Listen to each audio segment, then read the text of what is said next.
nuestro maestro el Dr. Lehmann Strauss. Este estudio es el resultado del tiempo personal con el Señor, el ministerio pastoral y la experiencia en conferencias bíblicas del Dr. Lehmann Strauss. Él nos instruye y alienta con la enseñanza de la palabra de Dios. Ahora, el Dr. Strauss. Muchas gracias. Tome su Biblia, por favor, y vamos a Génesis capítulo 6. Estamos estudiando un pasaje muy difícil de la Biblia, alrededor del cual hay mucha controversia. Hombres muy piadosos no se han puesto de acuerdo en cuanto al significado de esta porción tan importante de la Escritura. Así que, si bien no tengo todas las respuestas, tengo ciertas convicciones en cuanto a este capítulo y me gustaría pasárselas a usted.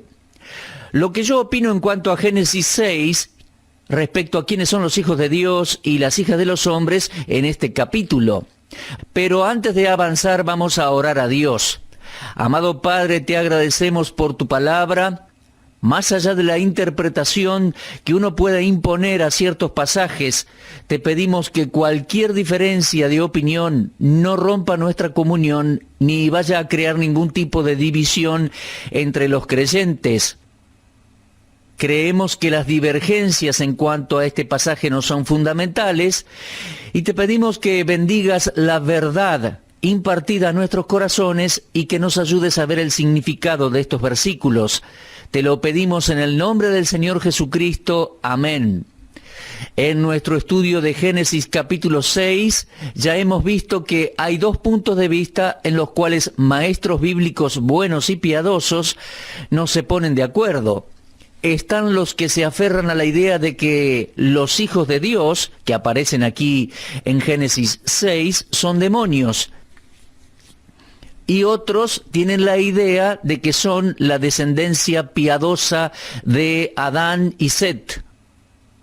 Ahora, es verdad que los ángeles son llamados hijos de Dios, pero al caer, al haber dejado su estado original en el cual Dios los creó, ya no pueden ser llamados hijos de Dios, sino que son demonios. Entonces, yo creo que estos aquí en Génesis 6 no son demonios.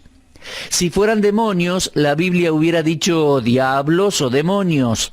Ahora, estamos contemplando un pasaje y tratando de llegar a una conclusión en cuanto a qué es lo que estaba sucediendo. Bueno, estábamos tratando con esta idea que, según Judas, versículos 6 y 7, cuando los ángeles pasaron a ser demonios, dejaron su habitación, su morada. Hasta allí llegamos en el programa anterior. Y al haberlo hecho, los demonios buscan otras moradas. Yo les decía que al abandonar sus moradas, los demonios buscan otras moradas, ya que son espíritus sin cuerpo y funcionan mejor, parece, teniendo un cuerpo. Entonces puede que el cuerpo que ellos busquen habitar sea una persona humana o pueda ser un animal. Vimos en Marcos capítulo 5 cómo ese hombre de Gadara estaba poseído por un demonio, o por demonios, mejor dicho, porque eran muchos, ya que cuando nuestro Señor le habló al demonio, él dijo que era una legión, que eran muchos. Y el Señor sacó a los demonios del hombre, y los demonios le rogaron que los enviara a los cerdos, porque querían un cuerpo donde vivir. Eso es lo normal, que un espíritu sin cuerpo busque una morada. Ahora, en la Biblia los cuerpos son llamados moradas. En 1 Corintios 3, versículo 16, y en 1 Corintios 6, 19 y 20, Pablo le dice a los creyentes: ¿o ignoráis que vuestro cuerpo es templo del Espíritu Santo, o la morada del Espíritu Santo? Entonces el cuerpo humano pasa a ser la morada del Espíritu Santo. Eso es comprensible. El Espíritu Santo tiene un lugar donde vivir. En Efesios capítulo 2 leemos, comenzando versículo 19, «Ya no sois extranjeros ni advenedizos, sino conciudadanos de los santos y miembros de la familia de Dios, edificados sobre el fundamento de los apóstoles y profetas, siendo la principal piedra del ángulo Jesucristo mismo». en quien todo el edificio bien coordinado va creciendo para ser un templo santo en el Señor, en quien vosotros también sois juntamente edificados para morada de Dios en el Espíritu Santo. Morada de Dios, un hogar para Dios.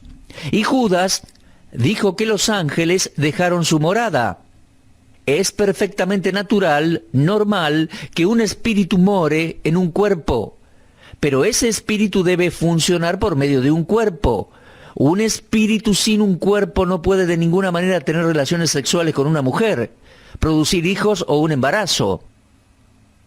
Ahora bien, vamos a observar allí en Judas 7 que tenemos otro comentario en cuanto a esta situación de Génesis capítulo 6. El versículo 7 de Judas dice: como Sodoma y Gomorra y las ciudades vecinas, las cuales de la misma manera que aquellos, habiendo fornicado e ido en pos de vicios contra naturaleza. Dice contra naturaleza. Ahora, por favor recuerde que Judas 7 está asociando el tema con Sodoma y Gomorra. Sabemos que esas ciudades eran culpables de delitos sexuales que Judas llama o describe como contra naturaleza. Lehmann Strauss cree que la posesión demoníaca tiene la capacidad de afectar la estructura genética. ¿Pero cómo? Ciertamente no por medio de un espíritu sin cuerpo. Eso no sería natural. No es bíblico que un espíritu tenga relaciones sexuales con una mujer para que ésta luego dé a luz. Eso parece mitología griega. Lo estudié en la universidad. La Biblia no enseña mitología griega. La mitología griega enseña que los espíritus pueden entrar en el vientre de una mujer y producir un embarazo. La Biblia no enseña eso. Eso solo sucedió una vez en la historia de la humanidad, solo una vez. Me refiero a la concepción milagrosa del Señor Jesucristo. Vamos por un momento al Evangelio de Lucas, capítulo 1. Encontramos allí la narración inspirada por Dios de la visita del ángel a María. Lucas 1, comenzando con el versículo 26, dice allí: al sexto mes, el ángel Gabriel fue enviado por Dios a una ciudad de Galilea, llamada Nazaret, a una virgen desposada con un varón que se llamaba José, de la casa de David. Y el nombre de la virgen era María. Y entrando el ángel en donde ella estaba, dijo: salve, muy favorecida, el Señor es contigo. Bendita tú entre las mujeres. Mas ella, cuando lo vio, se turbó por sus palabras y pensaba qué salutación sería esa. Entonces el ángel le dijo: María, no temas, porque has hallado gracia delante de Dios, y ahora concebirás en tu vientre y darás a luz un hijo, y llamarás su nombre Jesús. Este será grande y será llamado Hijo del Altísimo, y el Señor Dios le dará el trono de David su padre, y reinará sobre la casa de Jacob para siempre, y su reino no tendrá fin. Entonces María dijo al ángel: ¿cómo será esto? Pues no conozco varón. Respondiendo el ángel le dijo: el Espíritu Santo vendrá sobre ti, y el poder del Altísimo te cubrirá con su sombra, por lo cual también el santo ser que nacerá será llamado Hijo de Dios. Esta es la única vez en la historia que un espíritu creó un embarazo en el vientre de una mujer.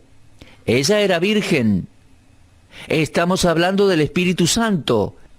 Y claramente vemos que Dios es el creador de la vida.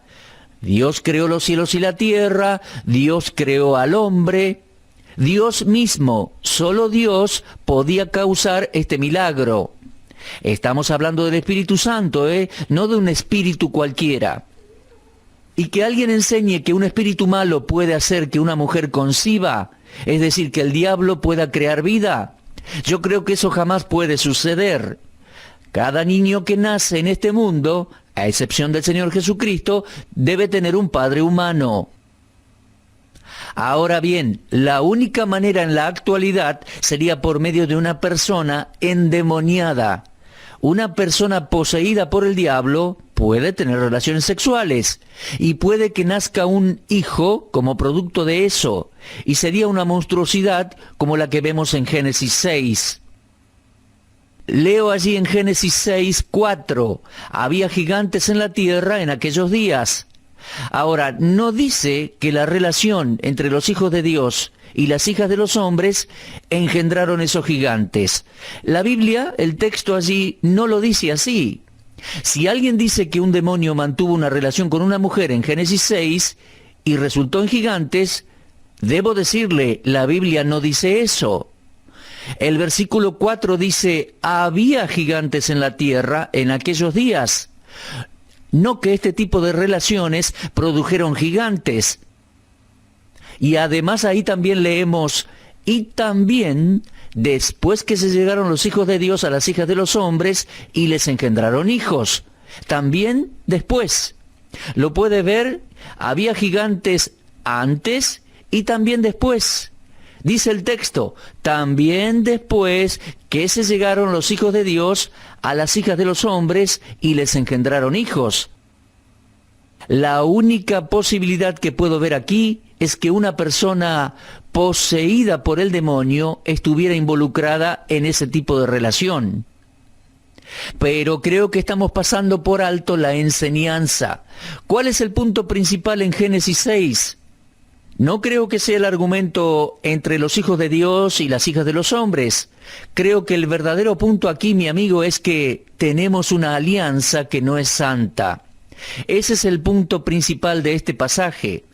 Lo puede observar, la simiente impía de Caín creo que buscó eliminar el linaje piadoso para impedir la venida del Cristo, la simiente de la mujer.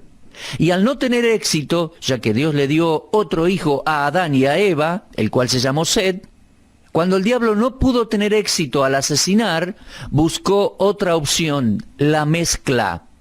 Y lo que tenemos aquí es una alianza impía, un matrimonio mixto. El piadoso y el impío uniéndose en matrimonio. Ese es el punto principal desde mi punto de vista. En 2 Corintios 6:14 leemos, no os unáis en yugo desigual con los incrédulos. La separación es enseñanza en la Escritura. Cuando hay una alianza que no es santa, van a surgir los problemas, y creo que eso es exactamente lo que sucedió en Génesis capítulo 6. Ahora bien, vamos a examinar esos textos allí en Génesis 6 un poco más de cerca. Y dice Génesis 6:3, dijo Jehová, no contenderá mi espíritu con el hombre para siempre. El espíritu de Dios estaba demorando el diluvio, estaba demorando el juicio sobre la humanidad. Dios esperó pacientemente, antes de traer el diluvio sobre el mundo, 969 años. Desde el nacimiento de Matusalén hasta la muerte de Matusalén. Dios iba deteniendo el juicio del diluvio, pero ahora, en Génesis 6:3, Él observa la condición de la tierra, tal como vimos en el versículo 5. La maldad de los hombres era mucha en la tierra, todo designio de los pensamientos del corazón de ellos era de continuo solamente el mal. Y leímos en versículo 11, se corrompió la tierra delante de Dios y estaba la tierra llena de violencia. También podemos leer el versículo 12. Toda carne había corrompido su camino sobre la tierra. Mis amigos, Dios vio esa situación y fue decidiendo llegar al juicio sobre la humanidad. Entonces allí dice, anuncia, no contenderá mi espíritu con el hombre para siempre. La única persona, el único poder que podía retener las aguas del juicio del diluvio sobre la humanidad era el Espíritu mismo de Dios. Era el mismo Espíritu de Dios. Él contendía contra el mal. Él también hoy contiende contra el mal. En su interpretación primaria tenemos entonces la obra del Espíritu de Dios aquí en los días de Noé, antes del diluvio. Dios entonces dice, no contenderá mi espíritu con el hombre para siempre. Esa es la interpretación primaria. Pero en el sentido dispensacional hay otra aplicación. Al presente, otro juicio se avecina y puede ser esta la generación. No estoy afirmando que lo sea, pero puede ser que en esta generación el Espíritu de Dios también deje de contender contra el pecado y el Señor Jesucristo venga a llevarse del mundo a la iglesia y enseguida el juicio de Dios, la gran tribulación, vendrá sobre este mundo. Ahora, mis amigos, que quede en claro, la tribulación no va a venir sobre el mundo presente antes del arrebatamiento de la iglesia. El arrebatamiento va a suceder primero, tal como Enoc fue arrebatado en el capítulo 5, antes del diluvio. De la misma manera, la iglesia será arrebatada antes que el juicio de la tribulación venga sobre el mundo.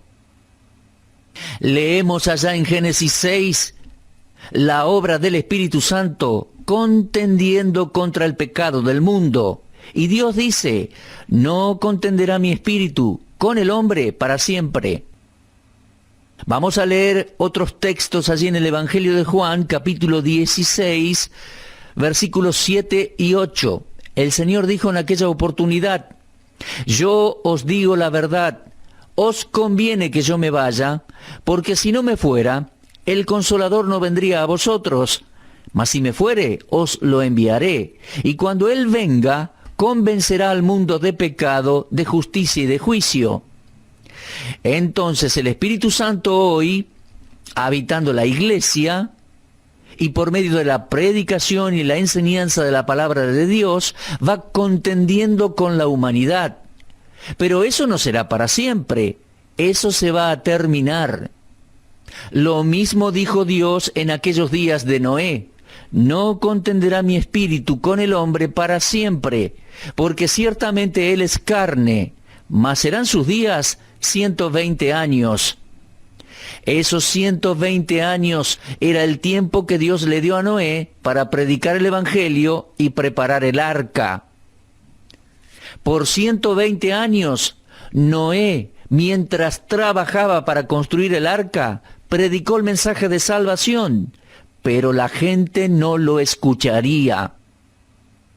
Ahora bien, leemos allí en Génesis 6 que había gigantes en la tierra en aquellos días, y también después que se llegaron los hijos de Dios a las hijas de los hombres y les engendraron hijos.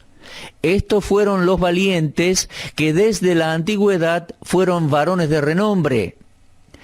El versículo 5 dice, vio Jehová que la maldad de los hombres era mucha en la tierra. ¡Qué cambio, mi amigo! ¿Sabe una cosa? Termino de recordar Génesis 1:31. Permítame leerlo. Vio Dios todo lo que había hecho, y he aquí que era bueno en gran manera. Vio Dios todo lo que había hecho, y he aquí que era bueno en gran manera. Pero paso las hojas y leo en Génesis 6:5, vio Jehová que la maldad de los hombres era mucha en la tierra, y que todo designio de los pensamientos del corazón de ellos era de continuo solamente el mal. Dios mío, qué cambio. ¿Qué vio Dios después de la creación? Que todo era bueno en gran manera. ¿Qué vio Dios 7 generaciones después de Adán? Que la maldad era mucha en la tierra. Que era mucha significa que se había expandido por toda la tierra. Y vuelvo a leer, todo designio de los pensamientos del corazón de ellos era de continuo solamente el mal. Sí, había gigantes en la tierra en aquellos días, y queda bien en claro que los gigantes estaban en la tierra antes que esto sucediera. Apreciados oyentes, el hombre fue creado a imagen de Dios, y esa es una gran verdad que ya no se tiene en cuenta. La idea que el hombre evolucionó de alguna forma primitiva es ridícula. Siempre se insiste de enseñar en las escuelas públicas esa enseñanza científica, dicen ellos, en cuanto al origen de las cosas. Siempre hay personas diciendo que la evolución tiene la respuesta. Bueno, muchos evolucionistas creen que la teoría va a ser repudiada y que van a quedar como ridículos. Yo personalmente creo que ese día se avecina. La evolución no es nada en este mundo, solo una teoría, desde el punto de vista de algunos científicos. Jamás se llegó a una conclusión al respecto. Es una filosofía como cualquier otra. Algunos la aceptan o puede ser rechazada. Mi amigo el doctor J. Vernon McGee dijo en una oportunidad, al ser aceptada, lleva a algunas conclusiones bastante locas en cuanto a los problemas del mundo y nos ha puesto en problemas con el resto del mundo. Eso sucede cuando el hombre cree ser más grande de lo que realmente es. El hombre sufrió una caída estrepitosa. Y si no tenemos en cuenta eso, vamos a estar siempre en problemas. Mi amigo, Génesis es el libro de las genealogías, el libro de las familias. Los hijos de Dios, que aparecen aquí, creo que son la posteridad piadosa, los que descienden de Adán a través de Set, y las hijas de los hombres pertenecen a la descendencia de Caín, la descendencia impía. Y lo que tenemos ahora aquí, en Génesis 6, es una mezcla de las dos posteridades, los dos linajes. De toda aquella civilización, 8 personas se salvaron: Noé y su esposa, sus hijos y sus esposas. Pero aparte de aquellos 8, vemos la situación aquí en el versículo 6. Génesis 6 marca el resultado de una alianza no santa, una mezcla. Ahora quiero detenerme un momentito en esto. Tal vez hoy le estoy hablando a alguien, en este momento, que está considerando unirse con una persona que no es creyente y usted sí lo es. Si usted piensa casarse con un inconverso, quiero que por favor lea cuidadosamente estos versículos de Génesis 6 y vea los horribles resultados de una alianza impía. Mi amigo, vemos maldad allí en Génesis 6. Y es interesante ver cómo cada vez que la maldad se menciona en una lista, también se menciona el aspecto sexual. Cuando Pablo escribió en cuanto al declive y la caída de una sociedad en Romanos capítulo 1, él habló de una de las señales del colapso inminente como el ir en contra de la naturaleza. Hombres con hombres, mujeres con mujeres, homosexualismo, lesbianismo. Otra característica es la maldad, una manifestación expandida e intensa de esa perversión sexual, no esporádica, sino continua, y no localizada o centrada en algún lugar específico, sino en todas partes. Y esta perversión exteriorizada se apoya en una corrupción más profunda, porque al escribir Génesis, Moisés aquí en capítulo 6 dice: todo designio de los pensamientos del corazón de ellos eran de continuo solamente el mal. La imaginación, los pensamientos del corazón, esos son los deseos por experiencias más estimulantes. Pablo los llamó en Efesios pasiones descontroladas. Se trata de algo que parece satisfacer ciertos deseos internos que urgen, deseos sexuales, los cuales encuentran su expresión en cualquier sociedad por medio de las artes, las cuales dependen a su vez de la imaginación para expresarse y motivarse. La literatura, el arte, la actuación. Pero lo que más encontramos en la actualidad es la expresión de lo sexual, lo sensual, lo erótico, lo pornográfico. Hay maestros en algunas escuelas que se rehúsan a enseñar cierto material porque es pornográfico y el contenido es pervertido. Todavía tienen honor y respeto por sus alumnos y se rehúsan a enseñarlo, pero el material está ahí, en nuestras escuelas. Y leemos en Génesis 6:11, Se corrompió la tierra delante de Dios y estaba la tierra llena de violencia. Se da cuenta, la corrupción comienza con algo interno, con una contaminación de la mente, del corazón, de la imaginación, del interior natural del ser humano.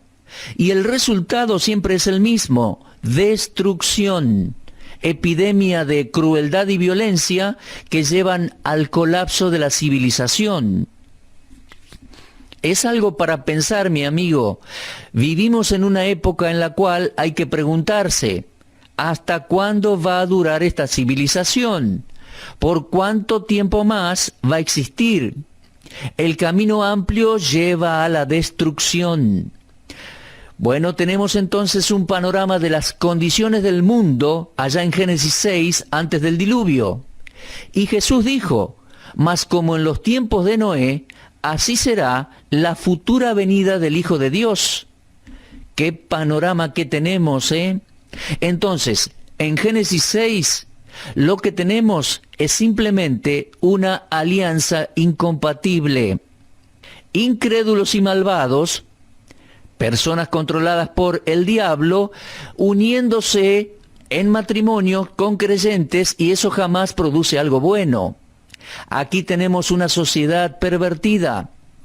Gracias a Dios que hay creyentes en la actualidad, y creemos que el juicio venidero de la tribulación está siendo contenido, demorado por el Espíritu Santo, hasta que la iglesia sea quitada. La iglesia que consiste de cada cristiano, en el cual mora el Espíritu Santo. Creemos en la actualidad que la presencia del Espíritu Santo en este mundo está conteniendo y demorando el juicio de Dios que se va a derramar muy pronto sobre la tierra. Puede suceder en cualquier momento el arrebatamiento de la iglesia y el juicio vendrá. Algo paralelo, similar, fue en aquella civilización. Génesis 6. Dios dijo así: no contenderá mi espíritu con el hombre para siempre. Bueno, mis amigos, que Dios nos ayude a ver el valor y la importancia de estas enseñanzas de Génesis capítulo 6. Bueno, es mi intención tener 1 o 2 programas más para considerar el capítulo 6. Así que, por favor, medite en su lectura en su casa y no se pierda nuestro próximo encuentro. Dios mediante, será hasta entonces. Muchas gracias.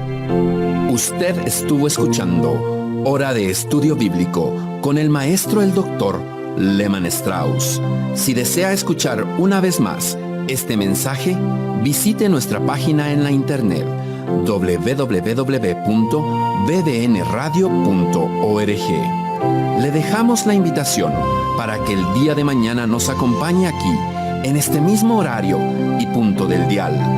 Hora de Estudio Bíblico es una producción de BBN.